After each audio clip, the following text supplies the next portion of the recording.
Audio Jungle.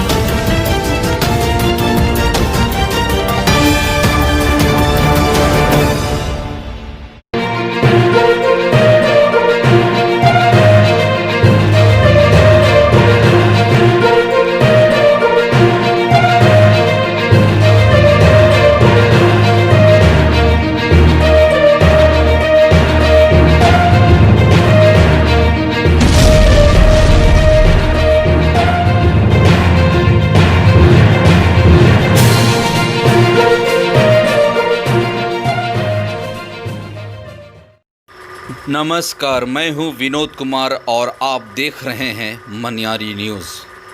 खास कार्यक्रम में आज हमारे बीच जो हैं शिशु रोग विशेषज्ञ और समाजसेवी डॉक्टर राजीव कुमार।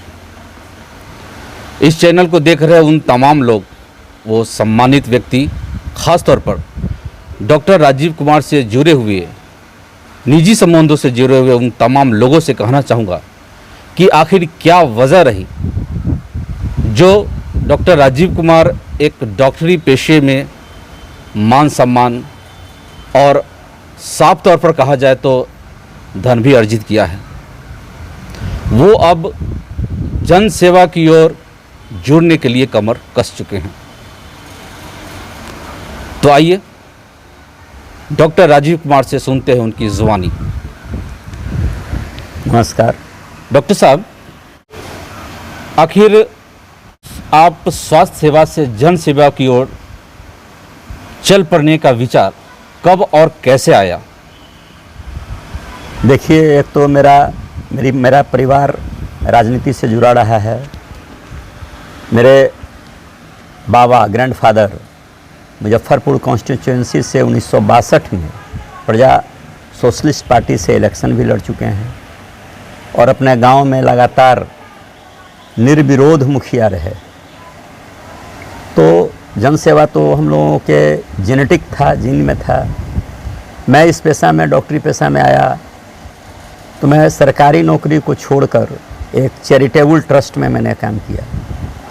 उस समय मेरी तनख्वाह 91 की बात मैं बता रहा हूँ, 6000 थी सरकार की नौकरी की, और मैंने 1450 रुपये की नौकरी एक चैरिटेबल ट्रस्ट में की। तो मेरा उद्देश्य पैसा कमाना नहीं, गरीब लोग, उस समय 5 रुपया में ओपीडी में देखता था। आप सोच सकते हैं कि 20 रुपया में स्पेशल पुर्जा और 5 रुपया में ओपीडी। उस समय में भी एक कार के स्टैंड में 5 रुपया लगता था, और उस समय में उसने पैसे से शुरू किया था। पैसा कमाना उद्देश्य मेरा नहीं था। मेरा उद्देश्य था गरीब, ऐसे जो सबसे समाज के नीचे तबके के लोग हैं, जो पैसा के कारण सही उचित चिकित्सक परामर्श उनको नहीं मिल पाता है, इसलिए मैंने चैरिटेबल ट्रस्ट को ज्वाइन किया था। लेकिन मैं पाया, वर्षों काम करने के बाद हमको ये अनुभव हुआ कि चिकित्सा सेवा के से ही सिर्फ उन लोगों का सेवा नहीं हो सकता है। मैं उनको दवाई लिख सकता हूँ, उनके पास दवाई खरीदने के लिए पैसा भी होना चाहिए, मुझ तक आने के लिए साधन भी होनी चाहिए। तो मैंने पाया कि भाई मैं अपने जिस ग्रामीण क्षेत्र में मैं रहता हूँ, वहाँ के लोगों को मुझ तक पहुँचने के लिए शहर में काफ़ी कठिनाइयों का सामना करना पड़ता था। कभी बाढ़ की मार के कारण नाव से आते थे, और अखबार में अक्सर आपने देखा होगा कि नाव डूब गई और वो लोग बच्चे को दिखाने के लिए आ रहे थे। तो इस सब को हमको लगा कि नहीं, इनको उस तरह की सेवा मिलनी चाहिए जिससे इनका यातायात का साधन, जीवन स्तर कुछ ऊपर उठ सके, शिक्षा का माहौल उनको मिल सके, उनको ये अधिकार हो कि भी उचित शिक्षा प्राप्त कर सकें। तो मैंने सोचा कि नहीं, ये चिकित्सा सेवा में रह के मैं कुछ लोगों की आर्थिक मदद कर सकता हूँ, किया भी हूँ। लेकिन मैं एक समाज को पूरी तरह से जड़ से जुड़ के उनकी सेवा नहीं कर सकता हूँ। इसलिए मैंने सोचा कि मुझे राजनीति में आनी चाहिए और इसमें आके ही मैं उन लोगों की इस तरह की सेवाएं कर सकता हूँ। मेरा दूसरा सवाल डॉक्टर साहब कि आपके जानने वाले लोगों से हमने सुना है कि आपको डॉक्टर के तौर पर सराहा गया है, और जैसा कि मीडिया के अन्य लोगों से पता चला है कि आपको कई अवार्ड और पुरस्कार भी मिल चुके हैं। तो इस संबंध में भी हमें कुछ जानकारी दीजिए। बहुत शुरू में ही जब मैं कहा आपको कि सरकारी नौकरी छोड़कर जब मैं चैरिटेबल ट्रस्ट में आया तो 1995 में ही मेरे कार्य से प्रभावित होकर दिल्ली की chest association of chest physician ने मुझे विशिष्ट चिकित्सा मेडल अवार्ड से नवाजा था और वहाँ से ये कार्यक्रम चलता रहा जो 2020 तक लगभग मुझे लगता है कि बहुत सारे अवार्ड, जैसे कि अवंतिका इंटरनेशनल अवार्ड है, मुजफ्फरपुर में तो खैर rotary pride of rotary award, बहुत सारे अवार्ड मुझे मुजफ्फरपुर लोकल स्तर पर, जैसे मुजफ्फरपुर विभूति सम्मान, और जैसे कि मैं आपको बताऊं मुजफ्फरपुर के जो बहुत सारे अवार्ड हैं जो हमको अभी इस समय तत्काल बहुत याद भी नहीं होगा कि जो शहर में हमको दिया है। उसके बाद ऑल इंडिया लेवल पर जो हुआ उसमें मुझे राष्ट्र रत्न अवार्ड भी मिला है, 2 बार राष्ट्र रत्न अवार्ड मिला। भारत के टॉप 10 डॉक्टरों की सूची में मेरा नाम एशिया के प्रमुख जो हेल्थ मैगज़ीन है इंडिया मेडगेट, उसके द्वारा किए गए सर्वे और अथी के कारण मुझे 3 बार लगातार और 4 बार मुझे टॉप 10 डॉक्टर्स का अवार्ड मिला है। मुझे national personality of the year का भी अवार्ड 2014 में मिल चुका है और Asia award CMO Asia award जो मुझे सिंगापुर में मिला वो भी मुझे मिल चुका है। बहुत सारी पुस्तकों में मेरा नाम और बिब्लियोग्राफी मेरी जीवन कथा लिखी गई है, उसमें एशिया पैसिफिक और अमेरिको इंडियन बुक बहुत प्रमुख है। मैंने कुछ पुस्तकें भी लिखी हैं बच्चों के स्वास्थ्य पर, जैसे कि न्यूट्रिशन इन पीडियाट्रिक्स और नियोनेटोलॉजी जो नवजात बच्चे होते हैं इन नट सेल। इसलिए सरकारी स्तर पर भी मुझे बहुत बार बहुत सारी संस्थाओं के द्वारा, NGO के द्वारा, बहुत सारे चैरिटेबल ट्रस्ट के द्वारा भी मुझे सम्मानित किया गया है। उन सारी सम्मानों को मैं एक साथ तो भी लिस्ट में के नहीं आया, मुझे नहीं पता था कि आप आने वाले हो, नहीं तो मैं सब संभाल के रखता।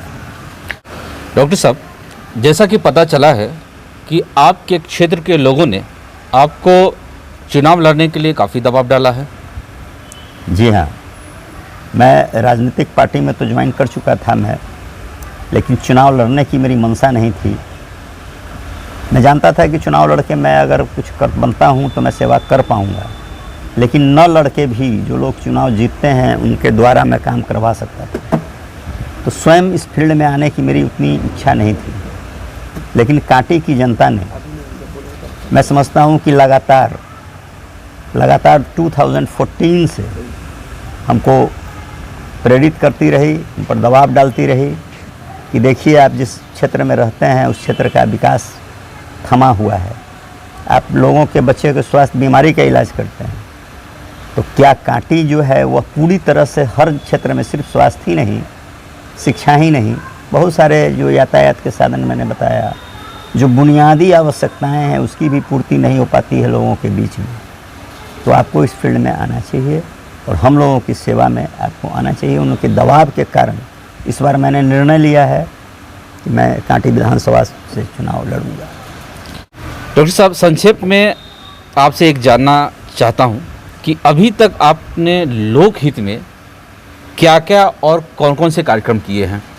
देखिए, मैंने आपको बताया कि मैं मोर देन 1000 हज़ारों से ज़्यादा की संख्या में मैंने निःशुल्क चिकित्सा शिविर लगाई है और हर साल AES के लिए मैंने जागरूकता अभियान चलाया है। हर साल अपने क्षेत्र में, जैसे कि कांटी में मैंने कलवारी में चलाया है, भटौना में चलाया है, कोल्हुआ में चलाया है।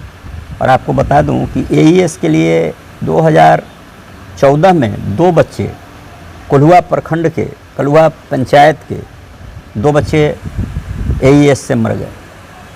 डॉक्टर साहब, अभी जो रेशो देखा जा रहा है, AES की संख्या पहले की अपेक्षा अब बिल्कुल ही बहुत कम हो गई है, इसके बारे में आप कुछ बताइए।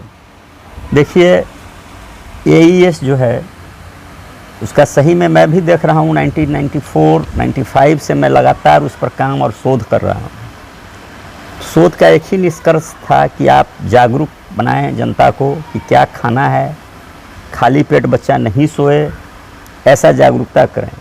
और गांव में हर पीएससी में आशा को निर्देश और उसको ट्रेनिंग दें, डॉक्टरों को ट्रेनिंग दें।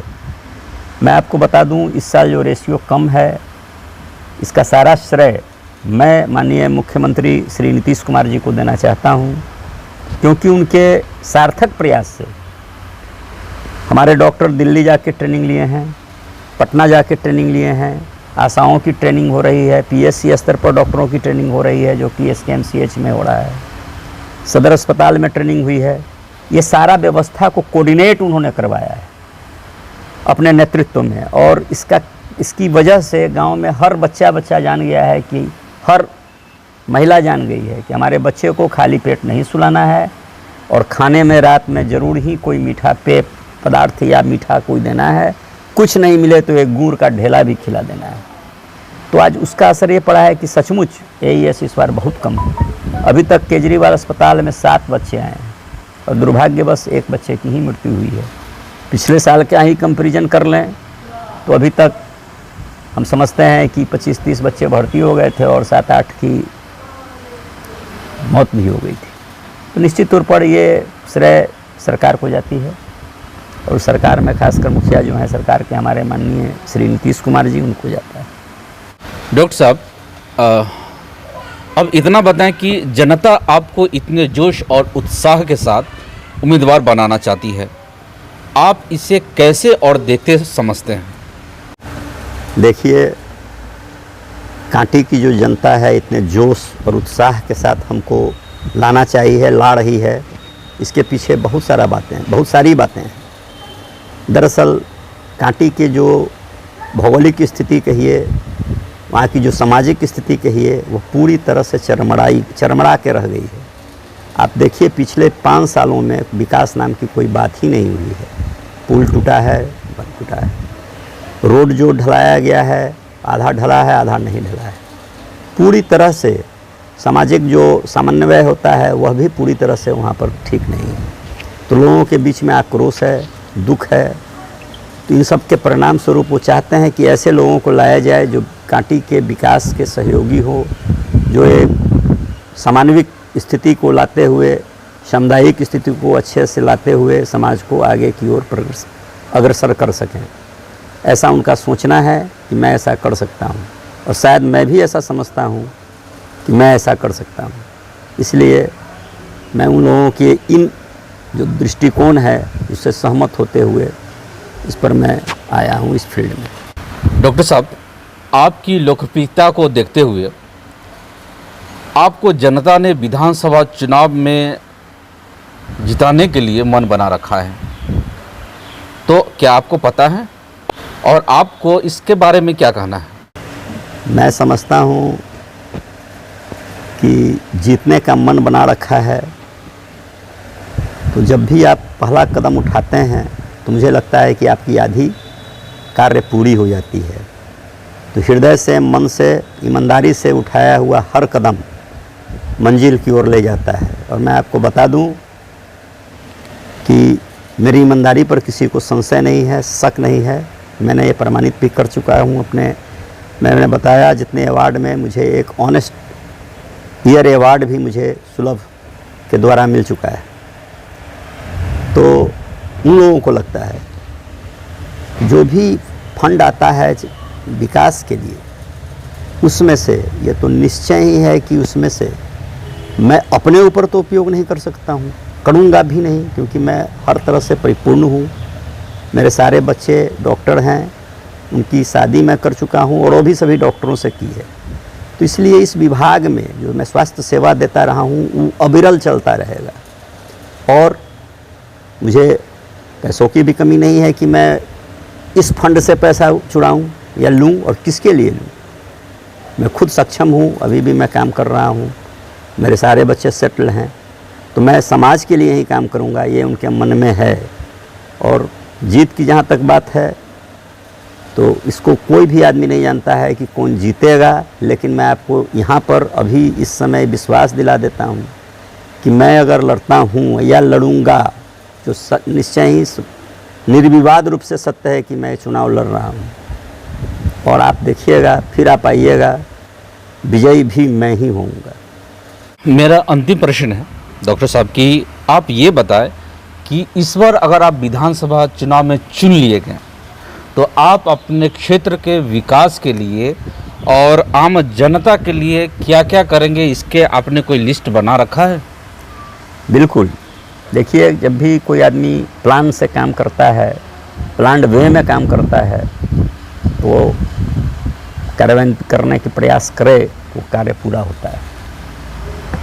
तो कांटी में जो मूलभूत समस्याएं हैं उनकी मैंने लिस्ट बना ली है। लोगों से मिला हूँ, उस क्षेत्र के लोगों से उनकी बातों को सुना हूँ। और सबसे पहले मैं आपको बता दूं कि अगर मैं विधायक बनता हूं तो मेरा अपना जो निजी सोच है कि हर पंचायत में हमको जाना होगा नित्य प्रतिदिन के हिसाब से, कि मैं अपने जीवन में जो भी कार्य करता हूं उसको हिसाब से और बहुत ईमानदारी के साथ, बहुत मेहनत के साथ करता हूं।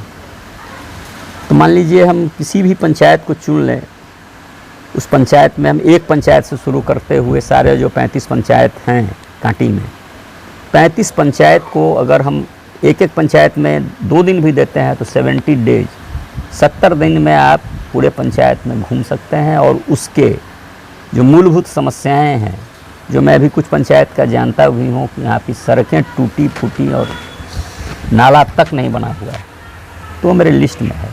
और मैं वहाँ के लोगों से मिलके उनकी प्राथमिकताओं के अनुसार काम को मैं करूँगा। ये नहीं है कि नहीं साहब हम अपने हिसाब से ये करना है। वहाँ की जनता को सबसे बड़ा प्रॉब्लम क्या है, जैसे कि कहीं की जनता का डिमांड है कि मेरे पंचायत में स्कूल होना चाहिए, तो मैं प्रयास करूँगा कि वहाँ स्कूल हो। जहाँ पर कोई एक सामुदायिक चिकित्सालय नहीं है, प्राथमिक हेल्थ सेंटर बहुत अच्छे से नहीं डेवलप है, वो करूँगा। वो सब मेरे खाके में, मेरे दिमाग में चल रहा है। लेकिन मैं निश्चित तौर पर लोगों से मिल के, उनके पास जाके उनकी समस्याओं को सुन के, एक एक समस्या का, एक एक पंचायत का समस्याओं को एक एक करके मैं पूरा करूँ। बहुत बहुत धन्यवाद आपका। आपने बिल्कुल एक सटीक तरीके से आपने हर सवालों का जवाब दिया है और आपने जो एक योजना बना रखी है बिल्कुल एक कारगर साबित हो सकता है अगर आप इसमें जीत जाते हैं तो, और जनताओं को पूरा योगदान दे पाएंगे। अपना कीमती वक्त आपने दिया, इसके लिए बहुत बहुत शुक्रिया, धन्यवाद। Thank you. आज के खास कार्यक्रम में जिनसे बात हो रही थी, ये थे शिशु रोग विशेषज्ञ और समाजसेवी डॉक्टर राजीव कुमार, जो इस बार कांटी विधानसभा क्षेत्र से चुनाव लड़ने के लिए कमर कस चुके हैं और उन्होंने अपने हर एक सवालों का जवाब देकर ये साबित किया है कि सचमुच अगर ऐसे नेता अगर एक क्षेत्र में हो जाए तो उस क्षेत्र का विकास ज़रूर होगा। मैं विनोद कुमार इतना ही कहकर धन्यवाद देता हूँ। धन्यवाद।